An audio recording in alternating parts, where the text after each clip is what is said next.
नमस्कार, मैं मनीष तिवारी आपका स्वागत करता हूं अपने YouTube channel SSS institute of education में। आज की क्लास में हम डिस्कस करते हैं सैम्पल पेपर का डिस्कशन क्लास 10th मैथ का। और इसका फर्स्ट पार्ट जो है अपलोड हो चुका है। फर्स्ट पार्ट में हमने फर्स्ट लेके 20 एमसीक्यूज को डिस्कस किया था। यहाँ पे हम सेक्शन बी पे आते हैं और सेक्शन बी के क्वेश्चंस को हम डिस्कस करते हैं। ठीक है, तो देखना स्टार्ट करते हैं इस क्वेश्चन को। तो हमारा जो फर्स्ट क्वेश्चन है, find the HCF and LCM of 480 and 720 using the prime factorization method. तो प्राइम फैक्टराइजेशन मेथड का यूज करके 480 और 720 का क्या करना है आपको, एचसीएफ फाइंड आउट करना है। देखो, प्राइम फैक्टराइजेशन आप कर सकते हो इस तरह से, ठीक है। मैं ऐसे नहीं कर रहा हूँ, आप ऐसे कर सकते हो, ठीक है। और ऐसे ही करना आप, ठीक है, एग्जाम में। लेकिन इसको आप सिंपल तरीके से भी कर सकते हो, कोई बहुत बड़ी बात नहीं है। आप ये बताओ कि अगर हम इसको 480 को देखो, 480 को, तो 480 को आप 48 इंटू 10 लिख सकते हो। 48 इंटू 10 लिख सकते हो कि नहीं? लिख सकते हो बिल्कुल।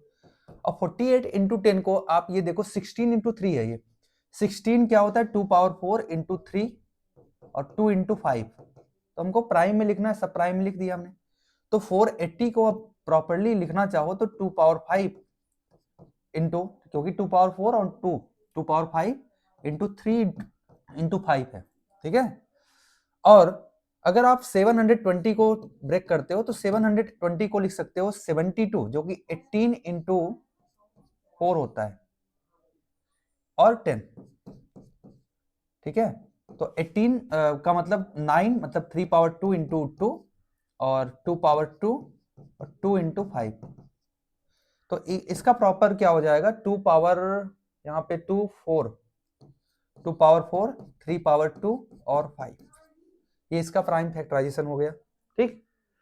अब हम क्या करेंगे, इसका एलसीएम फाइंड आउट करेंगे। एलसीएम 480 और 720 का एलसीएम क्या होगा? बहुत आसानी से आप कर सकते हो। देखो, जो भी इन्वॉल्व प्राइम फैक्टर है, इन्वॉल्व प्राइम फैक्टर कौन कौन से हैं यहाँ पे? 2, 3 और 5। इनकी हाईएस्ट पावर लेते हैं, ठीक है। तो 2 की हाईएस्ट पावर यहाँ पे 5 है। यहाँ पे इन दोनों में आप देखिए इसको, यहाँ पे और यहाँ पे, इन दोनों में 2 की हाईएस्ट पावर 5 है और 3 की हाईएस्ट पावर 2 है, 5 का 1 ही है, ठीक है। तो 5, देखो 2 पावर 5 होता है 32, 32 5 जा, देखो 32 इंटू 5 क्या होगा? 5 2 जा 10 और 5 3 जा 15, 16, 160, ठीक है। 32 5 जा हो जाएगा 160 और इंटू 9 तो 144 0, ठीक है। 1440 इसका एलसीएम हो जाएगा। एचसीएफ फाइंड आउट करना है, तो एचसीएफ के लिए क्या करना है भाई? एचसीएफ के लिए कुछ नहीं करना है आपको, यही मतलब 2 3 5 जो कॉमन फैक्टर होते हैं, कॉमन फैक्टर उसकी लोवेस्ट पावर, ठीक है। कॉमन फैक्टर का लोवेस्ट पावर यहां पे करेंगे। तो कॉमन फैक्टर क्या है? 2 3 5 है, 2 की लोवेस्ट पावर 4 है, 3 की 1 और 5 की भी 1 है। तो ये हो जाएगा 16 इंटू 15, ठीक है। 16 इंटू 15, 16 5 जा 80, 16 1 जा 16 और 8 24, 240। तो इस क्वेश्चन का आंसर है 214। क्लियर? फर्स्ट क्वेश्चन क्लियर हुआ होगा। इसका एक पार्ट और है, उसको भी देख लेते हैं, ठीक है। और करके है, इसको भी हम देखते हैं कैसे इसको सॉल्व करेंगे, ठीक है। और करके दिया है क्वेश्चन, देखिए इसको कैसे सॉल्व करते हैं। The HCF of 85 and 233 is expressible in the form of 85m minus 238. Find the value of m. तो आप एक काम करो, 85 और 238 का एचसीएफ फाइंड आउट कर लो पहले, ठीक है। इसका एचसीएफ फाइंड आउट कर लो और इसको इसके इक्वल दिखा दो, ठीक है। तो इसका एचसीएफ फाइंड आउट करने के लिए ये 17 5 जा है, नहीं 17 5 जा, तो 5 इंटू 17 ये हो जाएगा। और ये क्या है? आप 17 से देखो कट रहा है, ये 17 से कट रहा है, बिल्कुल कटेगा। देखो 17 1 जा 17 और 17 इंटू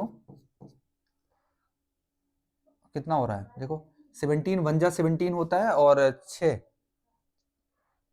और 4 14 17 इंटू 14, जिसको हम लिख सकते हैं 17 इंटू 2 इंटू 7, ये इसका प्राइम फैक्टराइजेशन होगा। तो इसका एचसीएफ क्या होगा? एचसीएफ, तो एचसीएफ 17 ही है, कॉमन फैक्टर यहाँ पे 17 दोनों में है, ठीक है। 2 7 तो और 5 ये कॉमन फैक्टर नहीं आता, तो 17 इसका कॉमन फैक्टर है। इसका मतलब हम कह सकते हैं एचसीएफ क्या है इसका? एचसीएफ इसका 17 है। तो आप एक काम करो, 85m माइनस 238, ये भी एचसीएफ है, और इसको 17 के बराबर दिखा दो। तो 85m इक्वल टू, ये इस साइड जाएगा 17 प्लस 238, जो कि कितना हो जाता है 15 4, ठीक है, 3 4 5 255। तो m की वैल्यू क्या हो जाएगी? m की वैल्यू कितनी होगी भाई? m की वैल्यू हो जाएगी 3 m की वैल्यू यहाँ पे 3 आ जाएगी। तो इसका और भी क्लियर हो गया, ठीक है। तो नेक्स्ट क्वेश्चन पे आते हैं। हमारा जो इसका जो नेक्स्ट क्वेश्चन है, ये 21 क्लियर हो गया। 22 पे आते हैं। 22 क्या है? देखो, दो डाइस है, इसको रोल किया गया टुगेदर, बीइंग नंबर 4 6 7 9 11 12, ठीक है। दो डाइस है, इसको रोल किया गया और इसके नंबर्स क्या आ रहे हैं? Bearing number 4 6 7 9 11 12। Find the probability that the product of numbers obtained is an odd number, ठीक है। तो दो डाइस है, इसको रोल किया गया एक साथ, बियरिंग नंबर 4 6 7 9 11 12, ठीक है। Find the probability that the product of number obtained is an odd number, ठीक। देखो ये क्वेश्चन क्या है कि इस जो डाइस है ना, डाइस पे यहाँ पे जो लिखा हुआ है, आपको पता है नॉर्मल केस में डाइस में क्या लिखा होता है? देखो नॉर्मल केस में डाइस पे लिखा होता है 1 2 3 4 5 6, इस तरह लिखा होता है। लेकिन ये इस तरह का डाइस नहीं है, यहाँ पे कंफ्यूज मत होना। ये जो क्वेश्चन है इसमें इस तरह का डाइस नहीं दिया है कि यहाँ पे क्या हो कि ये लिखा हो। तो इसमें लिखा क्या है? यहाँ पे लिखा है 4 6 7 9 11 12। तो ये एक डिफरेंट टाइप का डाइस है, ठीक। तो आपको बताना है कि अच्छा ये बताओ, दो डाइस अगर रोल किए जाएंगे तो जो सैंपल स्पेस है, सैंपल स्पेस स्पेस या टोटल पॉसिबल आउटकम, ये तो 36 होता है दो डाइस अगर रोल किए जाते हैं। तो आपको यहाँ पे एक चीज बताना है कि probability that the product of number obtain is an odd number, ठीक है। जो प्रोडक्ट ऑफ नंबर होगा ये ऑड नंबर होगा, ये आपको बताना है, ठीक है। तो ऑड नंबर का केस क्या हो सकता है? यहाँ पे ऑड नंबर का केस कौन होगा? जब प्रोबेबिलिटी क्या हो? ऑड नंबर का हो। तो ध्यान देना, इसमें क्या करेंगे ऑड नंबर के लिए, आपको पता है दो चीजें, एक तो even into even, even he होता है, ठीक है। इवन इंटू इवन क्या होता है? इवन होता है। और इवन इंटू ऑड, ये भी इवन होता है। और ऑड इंटू ऑड, ये केवल ऑड होता है। तो आपको ऐसा कुछ पेयर्स देखना है कि जो ऑड इंटू ऑड का बने, ठीक है। तो इसी पेयर्स को आपको खोजना है, ठीक। तो ये आपको यहाँ पे फोकस करना है कि ऑड इंटू ऑड का पेयर बने। जैसे एग्जांपल के लिए आपको 4 से जो भी पेयर बनाने हैं, ठीक है, यहाँ पे लिख रहा हूं 4 6 7 9 11 12। क्या 4 से जो पेयर बनाओगे, क्या इसमें कोई भी ऐसा नंबर थोड़ी हो जाएगा जो इवन इंटू ऑड, मतलब ऑड इंटू ऑड है? क्योंकि एक इवन है तो इवन के साथ ऑड भी मल्टीप्लाई करोगे तब भी इवन हो जाएगा। तो इस पेयर को आप छोड़ दो, यहाँ तो कोई पेयर नहीं बनने वाला इस तरह का जिसका प्रोडक्ट ऑड हो। यहाँ देखो 6 के साथ यहाँ भी नहीं बनेगा, 6 के साथ कोई भी पेयर नहीं बनेगा जो ऑड हो। 12 के साथ भी कोई पेयर नहीं बनेगा जो ऑड हो, ठीक है। क्योंकि इवन एक आ गया तो सारे पेयर्स में इवन तो कहीं ना कहीं रहेगा ही। इस केस में आप देखो, इस केस में यहाँ पे बन सकता है, देखो एक तो 7 और 4 इनका नहीं बनेगा, ये नहीं बनेगा। 7 और 6 का ये भी नहीं बनेगा, ठीक है। 7 और 7 खुद का 7 इंटू 7 का प्रोडक्ट ऑड होगा, 7 और 9 का प्रोडक्ट ऑड होगा, और 7 और 11 का भी प्रोडक्ट क्या होगा? ऑड होगा, ठीक है। ये तीन बन सकता है और कोई नहीं बनेगा, ठीक है। 9 को लेके देखो आप, 9 को तो 9 का अगर आप देखते हो तो 9 का इन दोनों के साथ नहीं बनेगा, 9 और 7 का ऑड बनेगा, 9 और 9 का ऑड बनेगा, और 9 और 11 का ऑड बनेगा। ये तीन चीजें ऑड बन सकती है। 11 का आप देखोगे फिर से भाई 11 इंटू 7 का ऑड बनेगा, 11 इंटू 9 का ऑड बनेगा, और 11 इंटू 11 का ऑड बनेगा। ठीक है, और किसी का ऑड नहीं बन सकता, मतलब 3 इस केस में, 3 इस केस में 9 के, और 3 3 3 6 3 9, तो 9 हो जाएगा फेवरेबल आउटकम। जो प्रोबेबिलिटी है इसका, प्रोबेबिलिटी ऑफ इवेंट 9/36, तो 1/4 इसका आंसर होगा। तो इसका आंसर क्या होगा 1/4। तो ये काफी अच्छा क्वेश्चन था। इसमें कंफ्यूज ये किया है कि आपको जो नॉर्मल डाइस होते हैं, तो नॉर्मल डाइस के अलावा यहाँ पे कुछ नंबर्स दे दिया है, ये प्रॉब्लम है। तो दूसरा आपको ऑड नंबर, इसमें कोई दिक्कत नहीं है, आप बहुत आसानी से जो हम तरीके बता रहे हैं आपको कि 4 और 6 और 9 12 को कैलकुलेट ही नहीं करना है, क्योंकि 4 और 6 और 12 से जो भी पेयर बनेगा वो इवन ऑड या इवन इवन का बन सकता है। यहाँ से कोई भी ऑड नहीं मिलेगा आपको। तो ऑड कहाँ से मिलेगा, जो ऑड ऑड का पेयर होगा उसी से ऑड बनेगा। ठीक है, क्लियर हुआ आपको? चलो देखिए आगे। देखो इसमें भी 2 क्वेश्चन है और करके दिया है, तो दोनों हम चेक करते हैं। यहाँ पे ऐसा थोड़ी है पेपर ही सॉल्व कर रहे हैं, हमको सीखना है। तो सीखना है तो हम कुछ भी, सारे क्वेश्चन जितने भी क्वेश्चन मिल रहे हैं हमको, सारे क्वेश्चन को फोड़ देंगे। नहीं फोड़ना मत यार, ठीक है, क्वेश्चन मत फोड़ना। तो देखते हैं, how many positive 3 digit integer have the hundreds digit, okay, 8 and unit digit 5. Find the probability of selecting one such number out of all 3 digits number. ठीक है, तो ये भी अच्छा क्वेश्चन है प्रोबेबिलिटी का। How many positive 3 digits integer, मतलब कितने पॉजिटिव 3 डिजिट इंटीजर हो सकते हैं। जब 3 डिजिट इंटीजर होगा तो इसके 3 प्लेसेस होंगे, ये तो क्लियर हुआ। हैव द हंड्रेड्स डिजिट, जो है हंड्रेड्स डिजिट जो है वो 8 है, एंड यूनिट डिजिट इज 5, ये है। ओके, ये फिक्स है। जो 100 डिजिट है वो 8 है, और यूनिट डिजिट जो है वो 5 है, ये इतना फिक्स है। ठीक है, तो find the probability of selecting one such number out of all 3 digit number. Find the probability of selecting one such number out of all 3 digit number. ठीक है, तो इसमें से सिलेक्ट करने की probability, find the probability of selecting one such number out of all 3 digit number क्या होगी, तो बताना है इसको। ओके,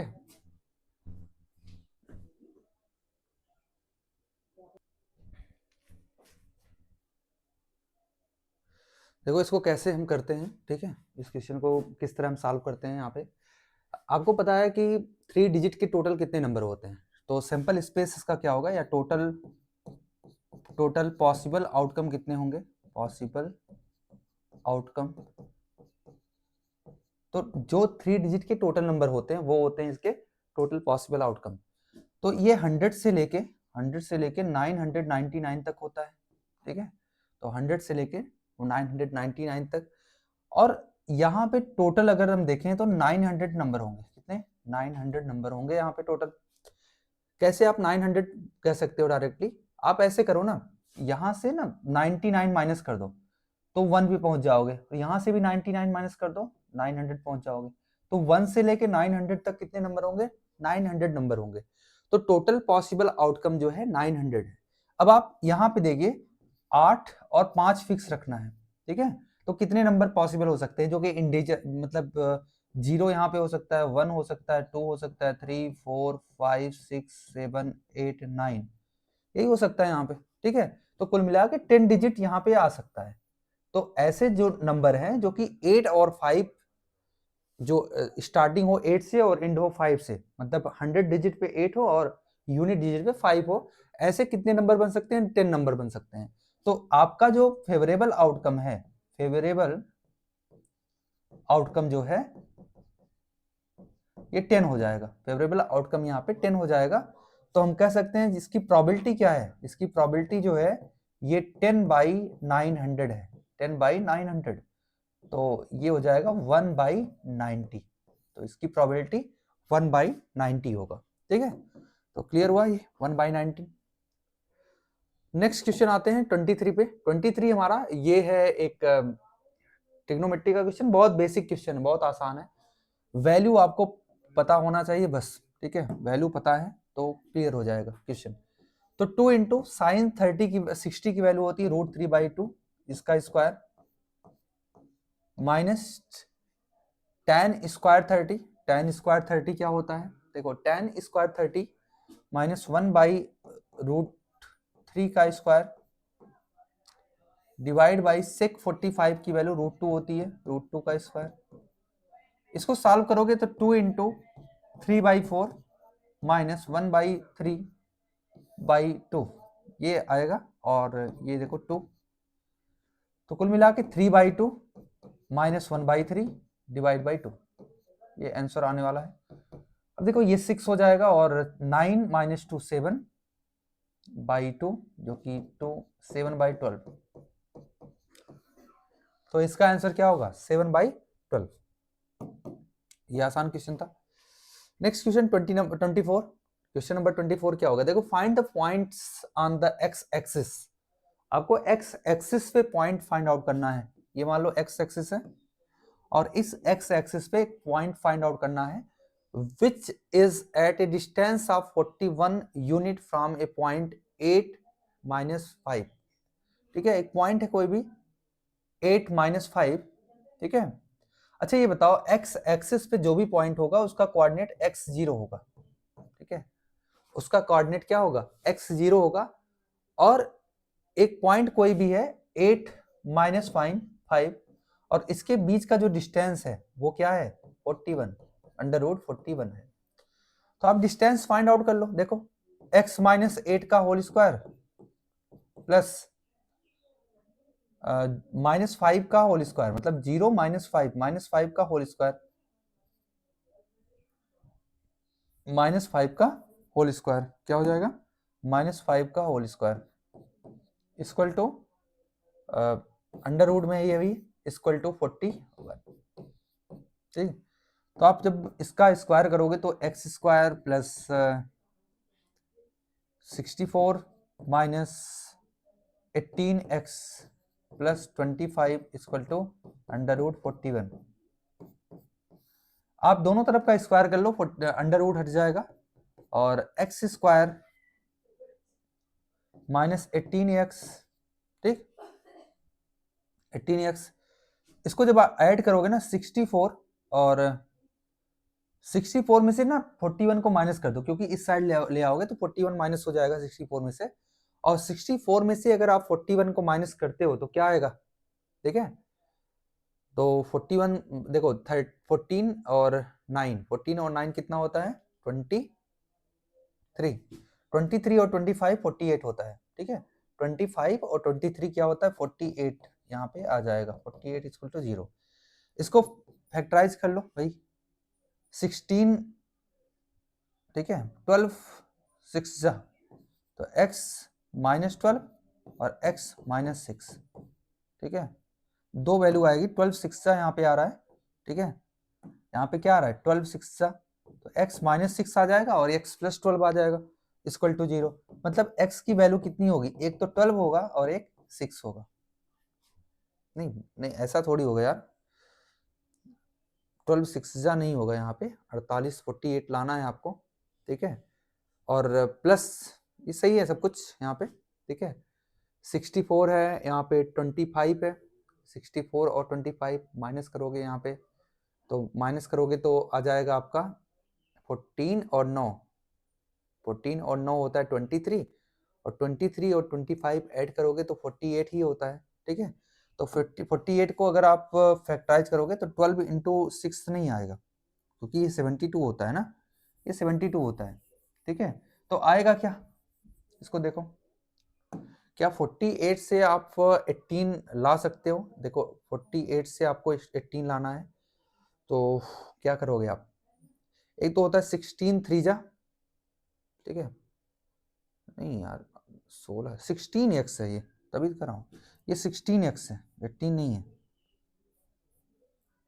16x है, सॉरी क्या हो रहा है यहाँ पे 16x है। अब तो आप कर सकते हो 12 4 जा, ठीक है, आप कहोगे 12 4 है तो x - 12 हो जाएगा और x - 4 हो जाएगा इक्वल टू 0, ठीक है। तो x की वैल्यू 2 आएगी, एक तो 12 आएगी और एक x की वैल्यू 4 आएगी। तो x की 2 वैल्यू आएगी, इसका मतलब इसके कोऑर्डिनेट जो होंगे या तो 12 0 हो जाएगा या तो 4 0 हो जाएगा। दो कोऑर्डिनेट यहाँ पे पॉसिबल होंगे, 12 0 और 4 0। ये क्लियर हुआ आपका 24th क्वेश्चन। क्वेश्चन नंबर 25 क्या है? देखो 25 है, so that the point A B और C are the vertices of an isosceles triangle. तो आपको ये प्रूव करना है कि ये जो पॉइंट है ये वर्टिसेस हैं आइसोसेलेस ट्रायंगल के। तो इसके लिए ना आप क्या करो, आइसोसेलेस ट्रायंगल का मतलब होता है दो साइड्स कम से कम इक्वल हो, दो साइड्स इक्वल हो, ये चेक करना है। ठीक है, मान लो ये ए है, ये बी है और ये सी है। तो आपको यहाँ पे -5 6 3 0 और 9 8 है यहाँ पे। ठीक है, तो आप एक बार ए बी की वैल्यू निकाल लो। ए बी की वैल्यू क्या होगी? अंडर-रूट -5 और -3 -8 का स्क्वायर 64 प्लस 606 का स्क्वायर 36, तो अंडर-रूट 100 जो कि 10 होता है। ठीक है, सही ना, -5 -3। ओके, दूसरा है कि आप BC अगर आप फाइंड आउट करोगे तो BC की वैल्यू क्या होगी? 9 3 होता है 6, 36 हो जाएगा 6 का स्क्वायर, और 8 0 मतलब 64, और ये भी 10 हो जाएगा। दो हो गया। तीसरा भी आप चाहो तो चेक कर लो, AC की वैल्यू क्या होगी? तो AC की वैल्यू होगी, क्योंकि दो साइड सही होना, सेम होना चाहिए, आइसोसेलेस होने के लिए दो साइड्स इक्वल होना चाहिए बस। ठीक है, अब आप इसको चेक करोगे तो 9 और 5, यहाँ पे 9 और माइनस माइनस प्लस हो जाएगा 5, 13 आ गया। 13 का स्क्वायर तो पहले ही 100 से ज्यादा हो गया, तो ये नहीं होगा। आप दो वैल्यू चेक कर लो, यहाँ पे बोल दो ए बी बराबर है BC के, so it is isosceles triangle. बहुत आसान है इसको प्रूव करना। ठीक है, प्रूफ हो जाएगा आसानी से। नेक्स्ट सेक्शन सी पे आते हैं। ठीक है, सेक्शन सी पे आते हैं हम और सेक्शन सी के क्वेश्चन सॉल्व करते हैं। ठीक है, सेक्शन सी में क्वेश्चन नंबर 26 है। यहाँ पे 26 क्वेश्चन को हम सॉल्व करेंगे। तो सेक्शन सी के क्वेश्चन को सॉल्व करते हैं यहाँ पे। इन ट्रायंगल ABC, फर्स्ट मतलब 26 क्वेश्चन है ये। In triangle ABC DE and F are the midpoint of BC, CA and AB respectively. Prove that FBD is similar to DEF। जो FBD है, ये जो ट्रायंगल है FBD, ये सिमिलर है किसके? DEF के। DEF कहाँ है? देखो DEF और FBD ये दो अलग अलग हैं, इसको मैं अलग अलग कलर से लिखता हूँ। ठीक है, FBD ये है और DEF ये है, दो यहाँ पे अलग अलग कलर से हमने दिखाया। यहाँ पे आपको प्रूव करना है कि FBD और DEF सिमिलर हैं। ठीक है, तो देखते हैं सिमिलर है कि नहीं है। इसको यहाँ पे बोला है कि DEF मिड पॉइंट है, D मिड पॉइंट है, F मिड पॉइंट है और E मिड पॉइंट है AB BC और CA इन सबका। ठीक, तो कैसे इसको सॉल्व करें? बहुत आसान है, आप ये बताओ। ठीक है, आप ये बताओ कि ये जो है ना, ठीक है, यहाँ पे देखिए, आपको पता है कि एक मिड पॉइंट थ्योरम होता है। अगर आप दो साइड के मिड पॉइंट को ज्वाइन करते हो, वो थर्ड साइड के क्या होता है? पैरेलल होता है। ठीक है, ये थर्ड साइड के पैरेलल होता है।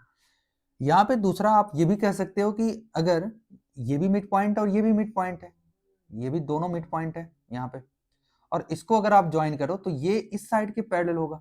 इसका मतलब हम कह सकते हैं यहाँ पे इस क्वेश्चन में डायरेक्टली ऐसे कह सकते हैं कि जो FBD है, BD और FE ये दोनों पैरेलल हैं। ठीक है, BD और FE पैरेलल हैं। ठीक है, इक्वल नहीं है, पैरेलल है। अभी इतना ही कह सकते हैं, ये दोनों पैरेलल हैं। ठीक है, और साथ साथ हम ये भी कह सकते हैं DE और BF ये दोनों भी पैरेलल हैं by mid point theorem MPT। ठीक है, एक्चुअली ऐसा नहीं होना चाहिए, यहाँ पे थोड़ा सा इसको पहले ऐसे लिख दो फिर देखते हैं। आप ये कह सकते हो FE पैरेलल होगा BC के और DE पैरेलल होगा किसके? AB के। ये AB के पैरेलल है DE। ये दो चीजें आप कह सकते हो। अच्छा, आप इससे एक चीज और बता सकते हो कि BD ना, BD, सॉरी सॉरी सॉरी, यहाँ पे क्या लिख दिया मैं, ठीक है, इसको थोड़ा समझना। ऐसे आप लिख सकते हो कि बाई मिड पॉइंट थ्योरम, क्योंकि F और E मिड पॉइंट है AB और AC के, तो हम कह सकते हैं यहाँ पे ये कह सकते हैं कि FE पैरेलल होगा किसके, BC के, और DE पैरेलल होगा AB के, पैरेलल होगा। दो चीजें यहाँ पे लिख सकते हैं। अच्छा, इससे हम एक चीज और कह सकते हैं कि FE जो है, FE ये पैरेलल होगा BD के आल्सो, क्योंकि BD is part of BC, और साथ साथ DE पैरेलल होगा किसके, BF के, क्योंकि BF is part of AB।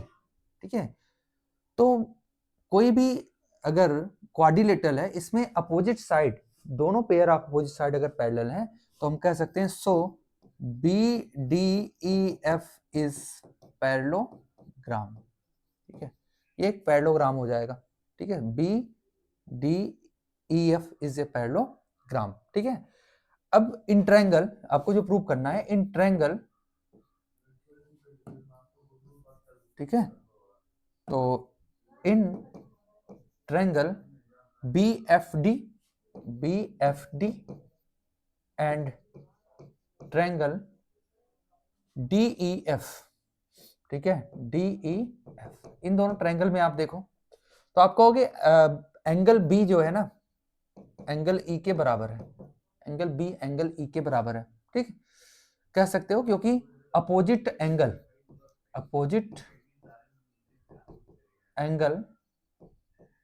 Of parallelogram का अपोजिट एंगल है, इसलिए ये बराबर है। दूसरा आप ये कह सकते हो कि ये एंगल, ये वाला एंगल और ये वाला एंगल भी बराबर है। कैसे? आप कहोगे कि एंगल BD और F ये बराबर है एंगल EFD के, ठीक है, ये दोनों कह सकते हो आप, दोनों एंगल आपस में बराबर है। ठीक है,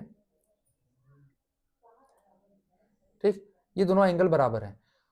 अब by angle property, by AA, आप कह सकते हो triangle BFD is similar to triangle DEF, ये दोनों आप कह सकते हो इस प्रॉपर्टी का यूज करके।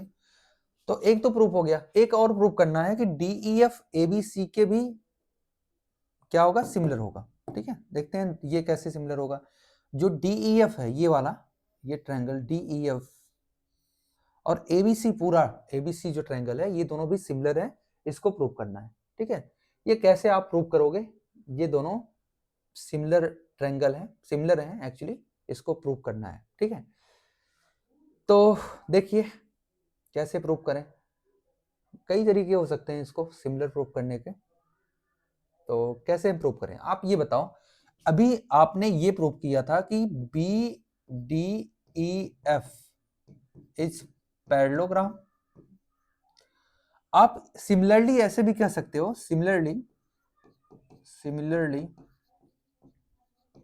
आप ये भी कह सकते हो कि CDFE is also parallelogram, similarly इसी तरह से।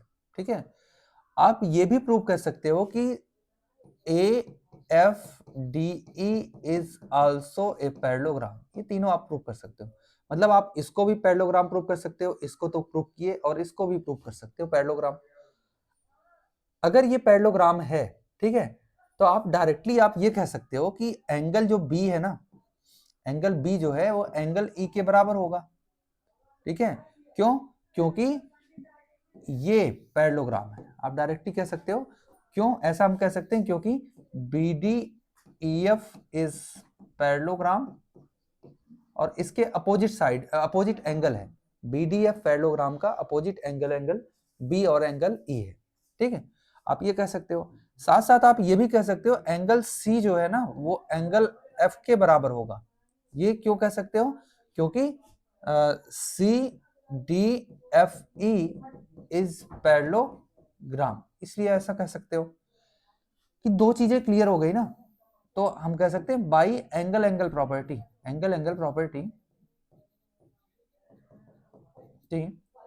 Triangle DEF is similar to triangle ABC। ठीक है, तो कई तरीके हैं प्रूव करने की सिमिलरिटी, इसमें बहुत दिक्कत नहीं है, बहुत आसानी से आप प्रूव कर सकते हो। इसमें और करके एक क्वेश्चन और दिया है, उसको समझते हैं। और करके जो क्वेश्चन दिया हुआ है, ठीक है, थोड़ा सा इसको छोटा करें। ठीक, और करके क्वेश्चन दिया है, in triangle ABC P and Q are the point on AB and AC respectively such that PQ is parallel to BC। ठीक, तो आपको यहाँ पे such that ये दिया है, ओके, यहाँ पे ये क्वेश्चन है B। ट्रायंगल ABC, ये ट्रायंगल ABC है, यहाँ पे ट्रायंगल ABC, और ट्रायंगल ABC में P एंड Q एक पॉइंट है यहाँ पे, ठीक है, P और Q पॉइंट है AB और AC पे respectively such that PQ is parallel to BC। तो PQ पैरेलल है किसके? BC के पैरेलल है, ये आपको दिया हुआ है, यहाँ पे गिवन है PQ पैरेलल है BC के। ठीक, आपको प्रूव करना है, prove that the median AD draw from A on BC bisect PQ। ये PQ को बाइसेक्ट करेगा, ये प्रूव करना है, मीडियन जो AD है, ये आपको प्रूव करना है। ठीक, तो कैसे आप इसको प्रूव करोगे कि यहाँ पे ये बाइसेक्ट करता है? ठीक है, तो कैसे आप प्रूव करोगे इसको समझते हैं, प्रूव करने का तरीका ढूंढते हैं। ठीक,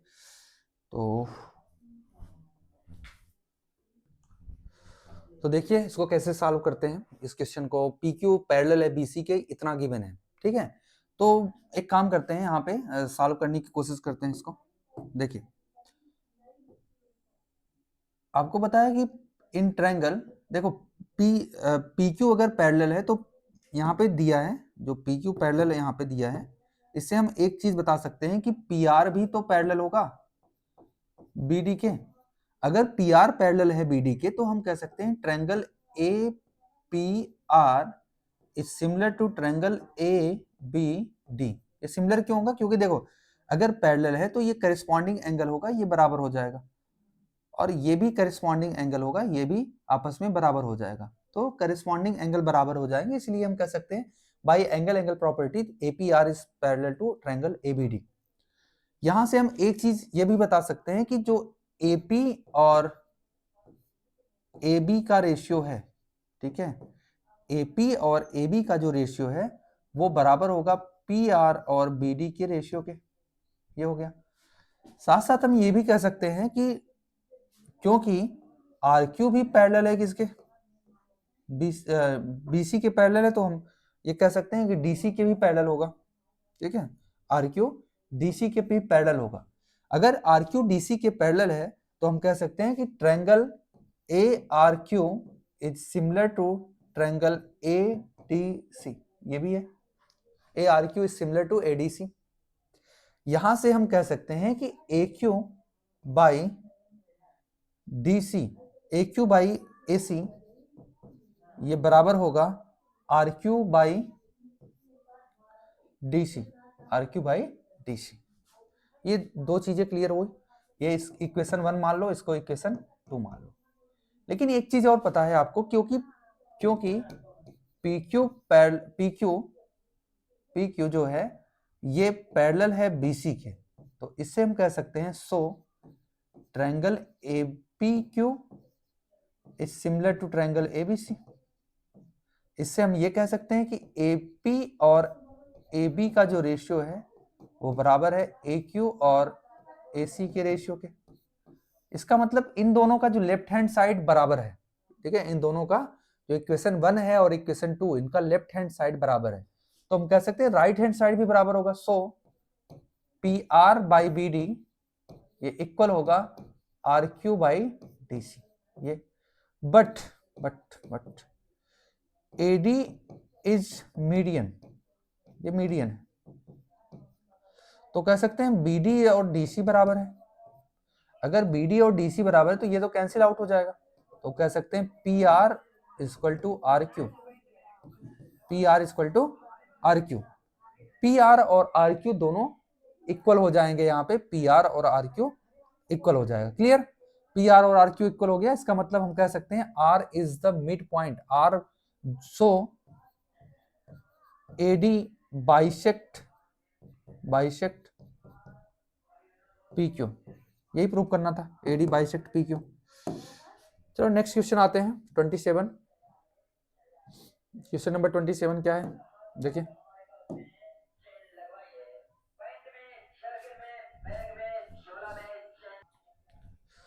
तो नेक्स्ट क्वेश्चन है the sum of two number is 18 and the sum of their reciprocal is 9/40, find the numbers. ठीक है, तो नंबर्स क्या होगा आपको बताना है। Let number is x and y, let numbers are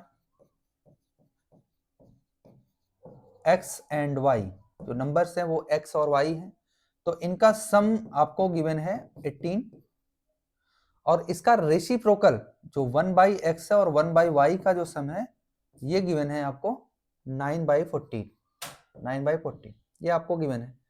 तो फाइंड द नंबर्स, नंबर्स बताना है आपको। तो इसको थोड़ा सिंप्लीफाई कर देते हैं, तो x + y/xy ये हो जाएगा और ये 9/40 के बराबर है। ठीक है, 9/40 के बराबर है। इसको इधर फर्दर सॉल्व करते हैं। यहाँ पे x + y की वैल्यू 18 गिवन है आपको, यहाँ पे 18 लिख दो और xy = 9/14, 9 2 जा, तो हम कह सकते हैं एक्स वाई की जो वैल्यू होगी ना वो 14 × 2 होगी, 40 × 2 मतलब 80 हो जाएगी। एक्स वाई की वैल्यू 80 हो जाएगी। तो एक काम यहाँ पे डायरेक्टली कर सकते हैं कि इस क्वेश्चन को अगर डायरेक्ट सॉल्व करना चाहो, ये बताओ 80 को 10 × 8 लिख सकते हैं, और इसी तरह से अगर मैं 10 + 8 करूंगा तो 18 होगा, मतलब x और y 10 और 8 ही हो सकता है। तो हम कह सकते हैं x की वैल्यू 10 होगी और y की वैल्यू 8 होगी। यहाँ पे ऐसा भी हो सकता है कि x की वैल्यू 8 हो और y की वैल्यू 10 हो, दोनों हो सकता है, दोनों पॉसिबिलिटीज हैं यहाँ पे। ठीक है, दोनों पॉसिबिलिटीज हैं, दोनों हो सकता है, कोई प्रॉब्लम नहीं है यहाँ पे। तो आपको बताना नंबर्स क्या है, नंबर 8 और 10 है, नंबर 8 और 10 है। ये तो इसका शॉर्टकट मेथड है कि 8 और 10 डायरेक्टली हम फाइंड आउट कर सकते हैं, लेकिन आपको डायरेक्टली नहीं करना है ना क्वेश्चन को, ऐसे थोड़ी करना है कि एग्जाम में आप ऐसे डायरेक्ट सॉल्व कर लो। तो आपको ना एक काम करना पड़ेगा, एक फॉर्मूला है x - y का होल स्क्वायर = x + y का होल स्क्वायर -4xy, ये फॉर्मूला है। और इस फॉर्मूले में कुछ वैल्यू रखो और डायरेक्टली आप इसको सॉल्व करो। ठीक है, देखिए x + y का जो होल स्क्वायर है, x + y की वैल्यू है 18, 18 का होल स्क्वायर होता है 324 -4 × 80। ठीक है, 4 × 80, क्या ऐसा है, सही है कुछ? ठीक है, x - y का होल स्क्वायर = x + y का होल स्क्वायर। ठीक है, x + y का होल स्क्वायर जो कि है 18 का स्क्वायर, 18 का स्क्वायर होता है 324 -4 × 80, तो ये हो जाएगा 324 -320। ठीक है, तो इसकी वैल्यू आ गई 4, इसकी वैल्यू 4 आ गई। तो यहां से आपको मिल जाएगा x - y की वैल्यू 2, मतलब 4 का अंडर रूट लोगे 2, तो 2 वैल्यू मिल गई आपको। x + y पहले से पता है, ये 18 है और ये दोनों, इनको आप सॉल्व कर लो, ये 20 हो गया और ये 2x, तो x = 10, x की वैल्यू आप यहाँ रख दो, y की वैल्यू 8 आ जाएगी। तो आपको इस मेथड से सॉल्व करना है, आपको प्रॉपर्ली इस फॉर्मूले का यूज करना पड़ेगा यहाँ पे, नहीं तो अगर डायरेक्टली करना है, डायरेक्टली तो MCQ अगर हम करना, डायरेक्ट यहाँ पे एग्जाम में तो नहीं करना है आपको। ठीक है, नेक्स्ट क्वेश्चन 28 क्या है देखिए, 28 क्वेश्चन क्या है। If alpha and beta are the zeros of polynomial, एक पॉलिनोमियल है यहाँ पे 6x² - 5x + 1, एक पॉलिनोमियल है यहाँ पे, अल्फा एंड बीटा इसके जीरोज हैं। तो आपको पॉलिनोमियल बताना है जिसके जीरोज अल्फा स्क्वायर और बीटा स्क्वायर है। ठीक है, तो अल्फा एंड बीटा अगर जीरोज हैं तो हम कह सकते हैं अल्फा और बीटा का सम होगा 5/6 और अल्फा इंटू बीटा क्या होगा 1/6। ये अल्फा + बीटा और अल्फा इंटू बीटा है। लेकिन आपको क्या बताना है, आपको बताना है कोई एक पॉलिनोमियल है जिसके अल्फा स्क्वायर और बीटा स्क्वायर क्या है, जीरोज। तो आप इसके केस में सम ऑफ जीरोज निकाल लो, sum of zeros find out कर लो। तो आप कहोगे alpha square plus beta square sum of zeros है। तो इसका स्क्वायर क्या होता है, अल्फा प्लस बीटा का होल स्क्वायर -2 अल्फा बीटा। तो इसको सॉल्व करोगे तो 5/6 का होल स्क्वायर -2 इंटू 1/6, तो 25/36 -2/6। ठीक है, इसको 36 लिख सकते हो आप डायरेक्टली। आप क्या करो, 2/6 जो लिखा है ना, आप 6 से मल्टीप्लाई कर दो ऊपर नीचे। ठीक है, तो 12/36 आ जाएगा ये। ठीक है, तो इसको सॉल्व करोगे 13/25 -12 13/36 इसका सम हो जाएगा, सम। ठीक है, सम ऑफ जीरो 13/36 हो जाएगा। इसी तरह प्रोडक्ट ऑफ जीरोज अगर आपको बताना है, प्रोडक्ट ऑफ जीरोज क्या होगा। देखो, प्रोडक्ट ऑफ जीरोज होता है alpha square into beta square, जो कि अल्फा इंटू बीटा का होल स्क्वायर है।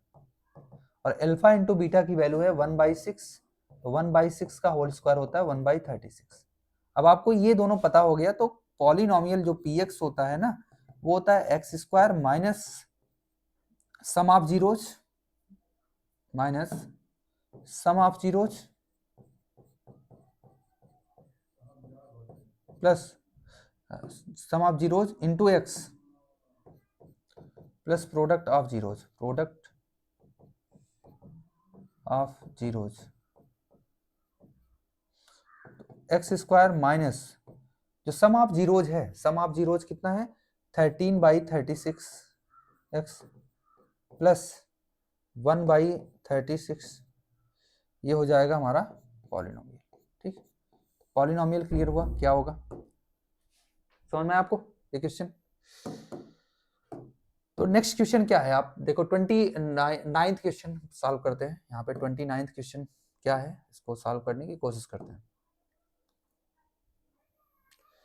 क्वेश्चन नंबर 29 यहाँ पे प्रूव करना है आपको। गिवन है if cos theta plus sign theta की वैल्यू 1 है, तो प्रूव करना है cos theta minus sign theta की वैल्यू +/1 होगा। ठीक है, तो कैसे इसको प्रूव करते हैं, ठीक, इसको कैसे प्रूव करें। तो कई तरीके से आप प्रूव कर सकते हो ना। cos theta plus sign theta की वैल्यू आपको पता है, और cos theta minus sign theta की वैल्यू प्रूव करना है। ठीक है, +/1 है यहाँ पे। तो कैसे आप इसको प्रूव करोगे, तो देखिए यहाँ पे कई तरीके हैं। एक तो हम इसका स्क्वायर करेंगे, तो cos square plus sine square. ठीक है, इसका एक काम करते हैं, इसका स्क्वायर करते हैं। cos square theta plus sine square theta plus 2 cos theta sine theta equal to 1 का स्क्वायर 1 हो जाएगा। ठीक है, squaring both side, squaring both side of 1, equation 1 मान लो। इसके दोनों साइड को स्क्वायर कर दिया हमने। ठीक है, तो यहां से आपको मिला 1 plus 2 cos theta sine theta equal to 1, 1 cancel हो जाएगा।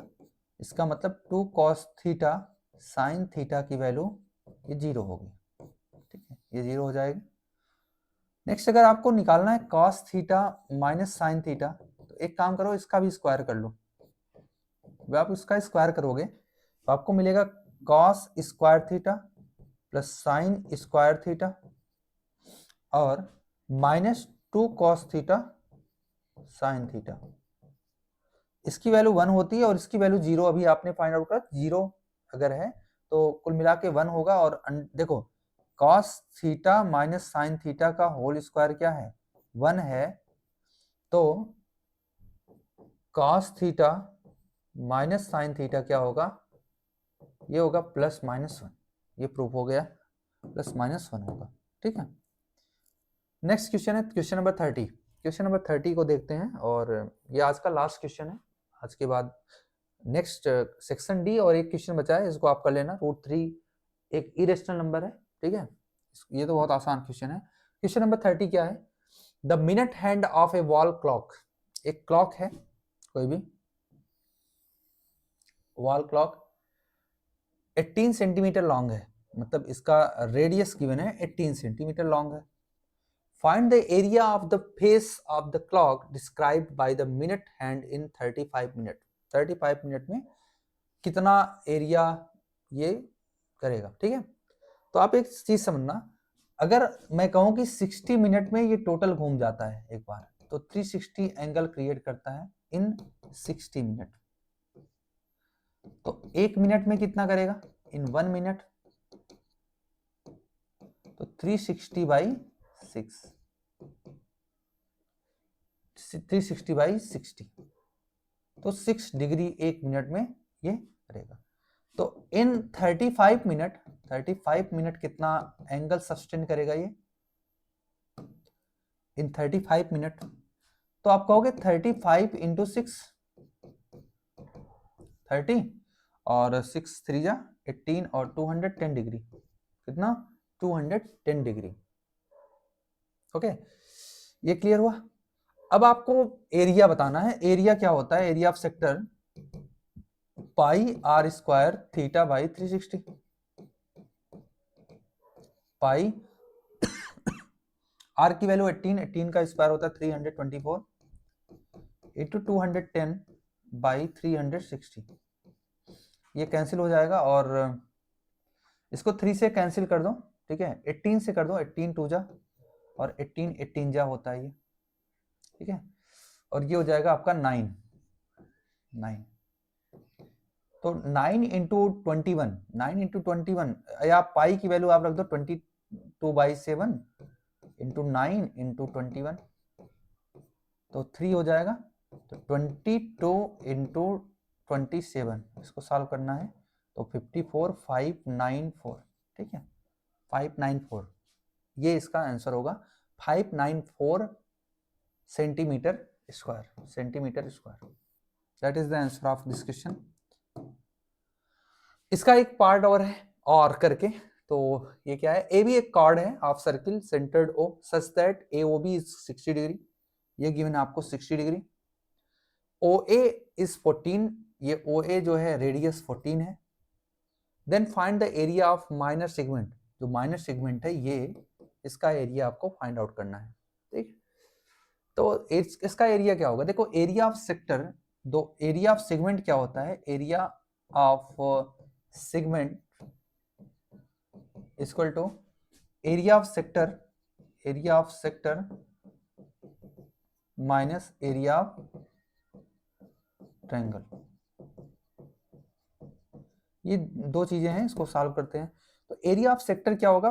पाई आर स्क्वायर थीटा क्या है 60 डिग्री बाई 360, ये एरिया ऑफ सेक्टर है, माइनस एरिया ऑफ ट्रायंगल क्या हो? देखो ये दोनों सेम है, साइड सेम है, रेडियस है, तो ये एंगल और ये एंगल भी बराबर होगा, इसका मतलब ये भी 60 होगा, 120 बचा है, तो इक्विलेटरल ट्रायंगल होगा। और इक्विलेटरल ट्रायंगल का एरिया होता है √3/4 ए स्क्वायर, ए मतलब साइड क्या है 14 है, 14 का स्क्वायर।